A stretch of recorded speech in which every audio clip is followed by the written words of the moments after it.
Next Level 2025 меѓународен турнир, негово трето издание. Како го видовте самата организација, самиот турнир и од аспект на на искусен професионален судија, како би оценили организацијата и сето оно што се случува овде во Охрид? Полако, ја пошто имам и троје деца и 3 сина и овој ми е најмлаđи што игра овде овој турнир 2006 годиште.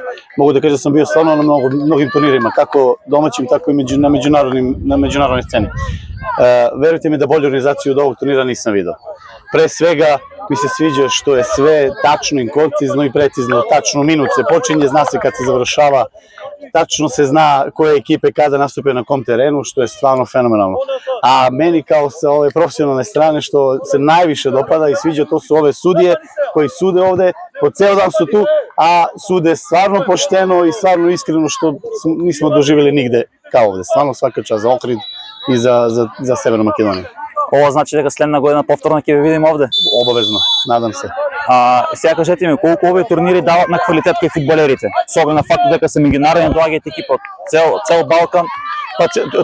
Тоа е уште една предност више, што долазе екипе со свих страна, а видите како се деца друже и поштују се меѓусобно, родители, ние на едина сваѓа, сви се меѓусобно респектују, што е мени стварно веома драго и лепо е кад се тоа види, стварно. Сега на професионално прашање, со оглед на фактот дека сте професионален судија. Колку ете судењето со оглед на фактот дека има вар технологија, дека се напредува со технологија, колку повеќе имаме пристрасно или непристрасно судење?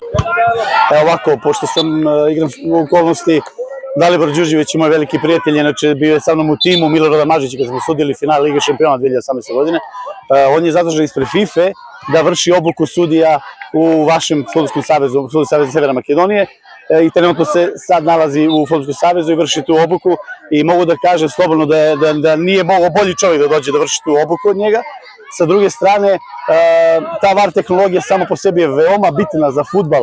Zašto to kažem? Zato što vidite kad se desi neke krupne greške da to VAR rešava na veoma efikasan način.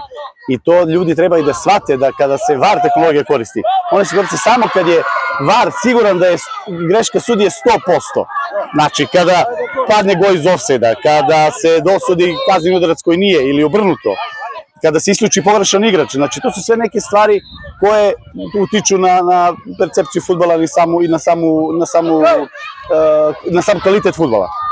Ова значи дека со оглед на фактот дека за прв пат ќе имаме VAR во Македонија, може да очекуваме многу подобри околности. Феномен, верујте ми, ви имате и добре судије. Имам прилику да поздравам и мог пријателја Ставрева и моју велику другарицу Иву, која е добила и да суди на Копа Америци, така да ево велики поздрави за njih и да знате да сме уз вас.